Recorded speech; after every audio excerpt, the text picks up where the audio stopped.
Za Sarajevo je prvi put čula u školi kada je imala 16 godina. Nikada nije ni slutila da će danas sa 37 ovaj grad zvati svojim domom. Sarajevo voli i uživa u njemu, a o Sarajlijama oduvijek ima samo lijepe epitete. Kao supruga britanskog ambasadora u Bosni i Hercegovini pomaže i društvenu zajednicu naše zemlje. Dolaskom u Sarajevo uključuje se u organizacioni odbor diplomatskog zimskog bazara, koji je prošle godine sakupio 130.000 maraka i donirao ih humanitarnim organizacijama. Sa Caroline Ferguson razgovaramo o diplomatskom zimskom bazaru, koji je već postao tradicija u Bosni i Hercegovini, kako opisuje ulogu supruge britanskog ambasadora u našoj zemlji. Govori o Sarajlijama, ali i Sarajevskoj čaršiji. Otkriva nam i ko se u kući Ferguson ne ponaša diplomatski. Upućuje i jasnu poruku BiH političarima.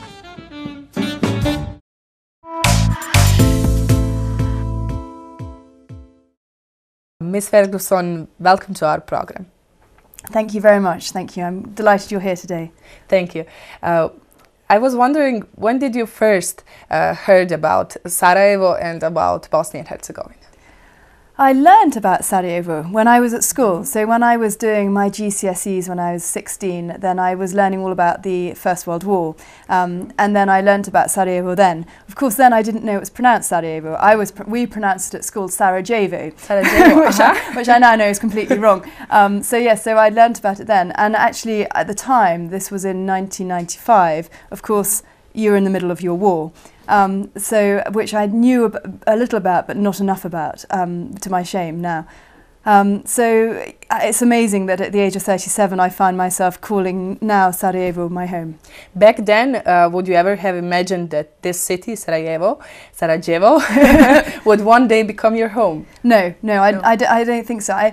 As a child, I studied languages. I did German and French and Spanish at university, and I probably always thought that I'd end up living abroad at some point in my life, but probably in France or Spain or Germany or a Spanish-speaking country rather than in Bosnia. But I'm thrilled. I'm really pleased that life doesn't turn out as you think that it might do, and that we've moved here.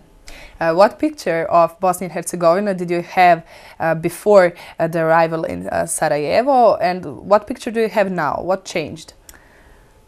We came, before my husband became the ambassador here, the British ambassador here, we came on a recce, we came on a trip in the April before we moved here in the summer, so April 2014. And I think it was just my husband and I without the children. And I think when we got off the plane, I imagined what you first see, in fact, when you drive through Sarajevo from the airport, the high-rise communist buildings, the flat blocks. I think probably because those are the pictures that I'd seen during the war on the news. Those are the buildings that we'd seen going up in flames, and that imagery was still in my mind, and it hadn't been replaced with the beautiful sights of Bosnia, the mountains, the skiing, the coast down in Neum, everything else that this country has to offer. And I think this is still an issue. If I'm brutally honest, I think if I could bring a fantastic tourist company here and teach how Bosnia should be marketing itself, I think this would improve things significantly. Because I think for many people, when they still picture Bosnia, they still have those pictures from the war. Mm-hmm. How would you now today describe Bosnia and Herzegovina? Because you came in Bosnia and Herzegovina from the land of kings, Shakespeare, land which is rich in history and culture, tourist attractions. I think it's a hard one for me to answer because I've only been here for 2 years, and so I feel like it's almost an insult for an outsider to come and describe your country. And I learn more about Bosnia every day. I've just come back from my children's school where it's International Week, and I was sitting with a Bosnian kid who was telling me all about the steci, which I know that they exist. I don't know enough about them. Yes. So in terms of culture and history, I think actually you've got more, if not exactly the same as what we've got in the UK. Probably in the UK we've tapped into it more and we market it more than is done here. For me, Bosnia is a country of contrasts. It's a country of diversity, both within religion, but also within, you've got the coast, you've got the mountains, you are sitting having your breakfast in this residence at 8 o'clock in the morning. At 9 o'clock you're skiing down a mountain only 40 minutes drive away. It's the proximity that is so amazing here that I don't think people grasp until they actually come here. The fact that you have so much on your doorstep. Where do you like to spend the most of your time here in Sarajevo? Well, in Sarajevo itself. Yes. Probably in the garden. For the garden here at the residence is wonderful. We're really lucky. We're particularly lucky because not only is it big and it's got a wonderful range of flowers and plants and everything else, but I don't have to do the gardening, which is a real treat. So I'd say in the summer, and today is feeling particularly spring-like and summery, then I would say the garden is my favourite place to be. Where else do we go? Our sort of escape to place at weekends often is Chavliak, which is just the mountains up behind us here, where we take the children and take the dog, and it's a 20-minute drive away, but we feel like we've sort of escaped to a different country when we're up there, and it's lovely. When you meet Sarajevans, what do you think about them? When I meet Sarajevans, I think I wish I spoke Bosnian better, and my govorite engleski gets me so far. Moj bosanski nije dobro gets me so far, and I'm really lazy that my Bosnian isn't better than it is. I think Sarajevans are a wonderful, I mean it's a massive generalisation, but I think any nation who can withstand the siege of Sarajevo, the longest siege in history, and still have good humour and grace and be positive at the end of it, I think you all deserve a medal. What do you think of Bosnian language? You said that you are learning a little bit. Je vrlo težak. Vrlo težak. I was slightly arrogant when my husband was doing his language training in London for learning Bosnian, and I said, darling, I speak French, German and a bit of Spanish. I will pick up Bosnian by osmosis. I will get to Bosnia and I will absorb it. And it hasn't quite happened. I had lessons when we first came, and then I got pregnant and with our third child, and then I haven't invested enough time in getting my Bosnian back on track. What is the most difficult, maybe, word in Bosnian for you? For me, I think probably it's when you have words with no vowels in, which is a first for me. So prst, finger, and where you use the R as a vowel essentially. For an English speaker, it was a really hard concept to think of having a word with no vowel. But there's also other words like the word for flowers, which is the same as the word for candles, svjeća. Svjeće and svjeće. Exactly. Like and yes, exactly. But quite difficult. Yes. Yes. You're a wife of ambassador. Yes. So how hard is it to be in that role? Life on different states, you move often. Yes, I often get asked this question, and it's a funny one, because basically this is my husband's first job within the Foreign Office as an ambassador, and his first job within the Foreign Office or the State Department or the Ministry for Foreign Affairs. And it could be his only job for the Foreign Office. He's on secondment. So we came with a view that we would see this as an opportunity, as an adventure, and throw ourselves in and make the most of it. And I think we're doing that. I think therefore some ambassadors' wives who move from country to country and spend 20 years following their husband essentially, I think there's a degree of fatigue that they get tired from moving on. Whereas I think for us, we're still in the exciting days. We're still at the start, and I think also because it might be his only foreign posting, we just thought we would immerse ourselves in as much as possible and do as much and just enjoy it, and make this our home, and not sort of treat this as our sort of, we work here and we go back. I mean, as we spent Christmas here last Christmas, we will spend most of the summer here. We try and encourage our family and friends to come and stay with us, rather than us feeling like we're going back there and sort of end up living in two places but neither one being home. So yeah. What is the most what would you say, what is the most beautiful or the less pretty thing in diplomacy? I don't know, because this is my husband's job really. I think as an ambassador's wife, I think I have a very fortunate position.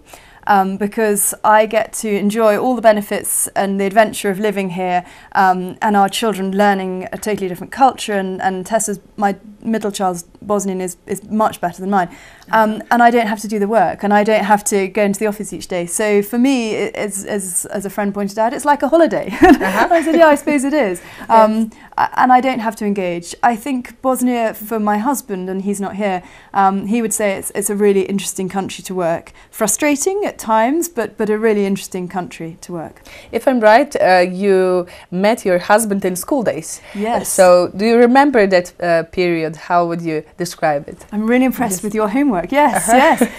Yes, we met when, gosh, that makes us sound a really sad couple. We met when we were at school, but we were friends. We didn't go out. My husband was the year above me and in the boys' school, and I was in the year below in the girls' school. And we were friends, a group of us were friends and still are friends. And we, and Ed, my husband and I, Ed went to Oxford, I went to Durham, 2 different universities. And then we all ended up working in London after university, and then got together then. So yeah, and I would never, just as I would never have seen myself living in Sarajevo when I was learning about it at the age of 16, I would never have seen myself being married to, you know, to Edward. So it's funny the way life turns out. Yeah. So it's interesting that during your living here in Sarajevo, the family has grown, and you said it from 4 to 6 members. Yes. So you have given birth to your child, 3rd child, yes, at Sarajevo General Hospital.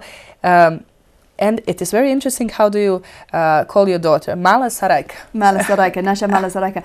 Now, yeah, well, she is our little Sarajevan. So yeah, and I gave birth, as you say, in the Opta Bolnica, and it was amazing. It was brilliant, and the amount of people who told me, both internationals and Bosnians, who said, Caroline, you're giving birth in Bosnia? And I said, yes, I am giving birth in Bosnia. And the logistics of it made more sense because we had 2 other children and my husband has a busy job.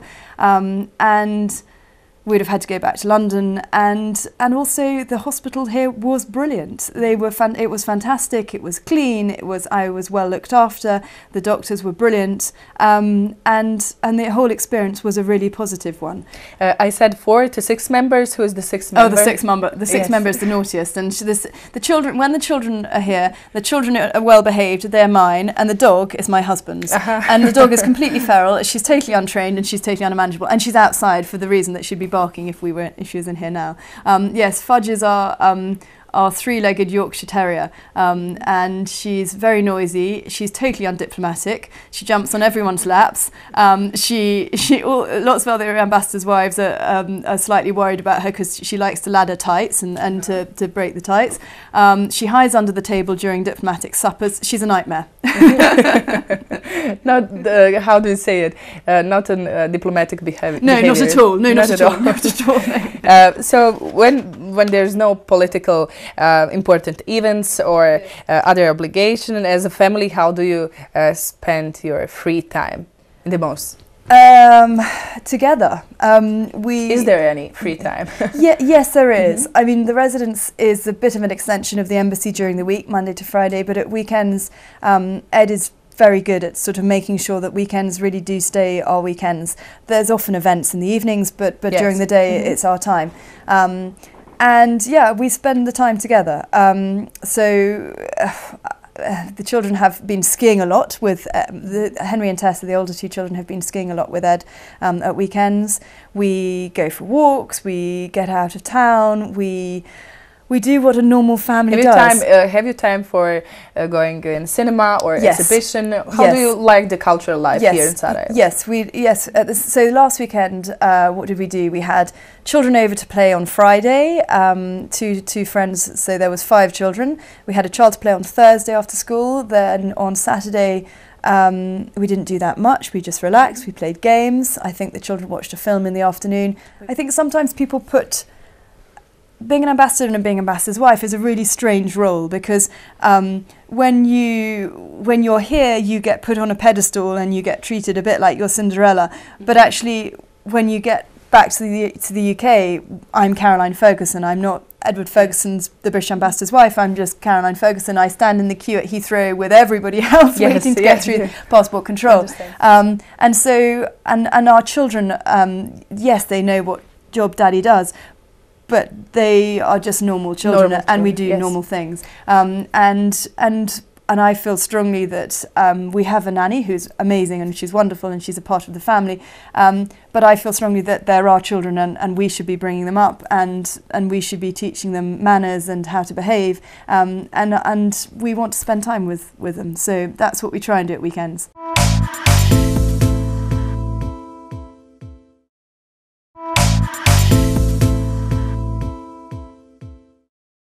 Another important issue is the Winter Diplomatic Bazaar. Yes. So it has already become a traditional event here in Sarajevo. Yes.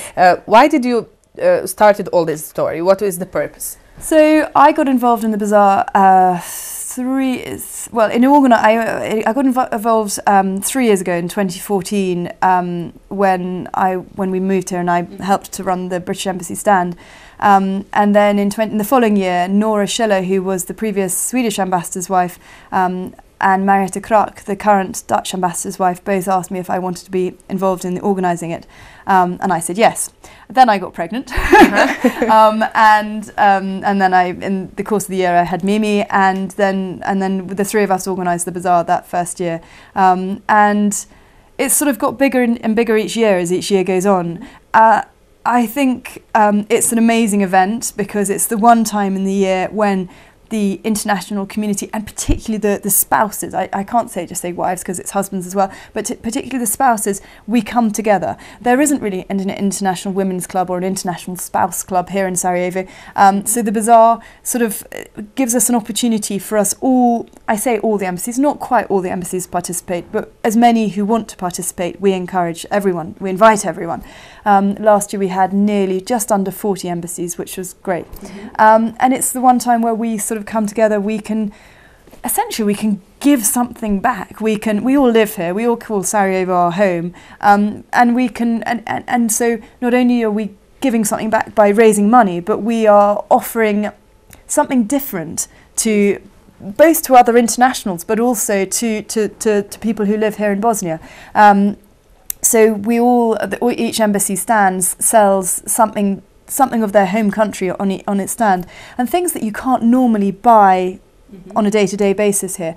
And of course, and we have a number of Bosnian vendors and NGOs who participate as well. So it means that we literally, and I said this in several interviews before and it sounds corny, but we literally stand shoulder to shoulder with the Bosnians, with our host nation, with all you brilliant, wonderful people who work jolly hard.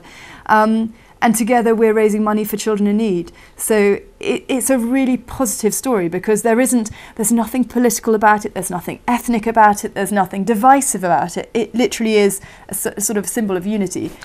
What do you think, does this society here in Bosnia and Herzegovina cares enough about children? I think Bosnians and Herzegovinans care hugely about children. With Nasha Malasar, I can say that. I walk out into the street on a daily basis and I'm told that she should be wearing a hat or she should have her ears covered, or that there's a real sense of love for children here, which you don't get in the UK. I think children are cherished, they're adored, they're worshipped, and they're really enjoyed. Quite rightly so, because they are the future and they're really important. What I think sometimes is missing, and it's not from, I wouldn't say it's not from the average Bosnians, the normal Bosnians. I think what is missing is, the support for children in need. So the children who we support through the bazaar, be they orphans in the orphanage in Mostar, or be they children who are very bright but have no money, no financial means to carry on studying, and so they would otherwise sort of probably drop out of society. So we help them by supporting them to carry on with their studies. Be they children who have special needs, be it Down syndrome, be it cerebral palsy, be it autism, be it all of these things combined in some of these kids that we're helping. I think these children are massively under-supported and underfunded. And compared to when I look back to the UK, and I know it's a very different country and a very different position to Bosnia, but when I look and see what is provided for children, for my friends' children who have special needs in the UK, and I look at what these children get here, and it's a million miles apart. And I wish that the politicians, I know this is the one political thing I say, I wish the politicians in this country would stop arguing about ethnicity, about dogs on the streets, about things that don't matter. Because quite honestly, you fought enough about ethnicity during the war. You park it, it's done. And I wish they would start focusing on what does matter. And these children's lives, these families' lives, are so in need of support. And in an ideal world, it wouldn't be the bazaars. It wouldn't be us working hard for 4 or 5 months of the year trying to raise money for these children. In an ideal world, the state would provide for these children. But they'd have no support from the state. You know, I just wish sometimes that I could get all the politicians in a room and say, look, you know, you can have your petty squabbles between you. You can fight about resources. You can fight about money. You can fight about who owns which property. But actually you're neglecting a huge proportion of society. You know, you're neglecting a sector of society which actually you can't ignore. You shouldn't ignore, and it's unfair to ignore it. And I think that's what upsets me. Will the bazaar continue in this story? Yes, yes, I hope so. For as long as I'm here, then we will. Yes. So we've just wrapped up last year's bazaar. We've given the money over. We've handed over the cheques last month, and we handed out more than we've ever raised. 130,000 marks. We split between 9 charities in total, which is fantastic. And it's a pat on the back to absolutely everyone who participated and who supported.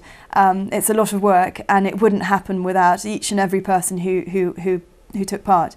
And of course the sponsors, which really made a big difference this year.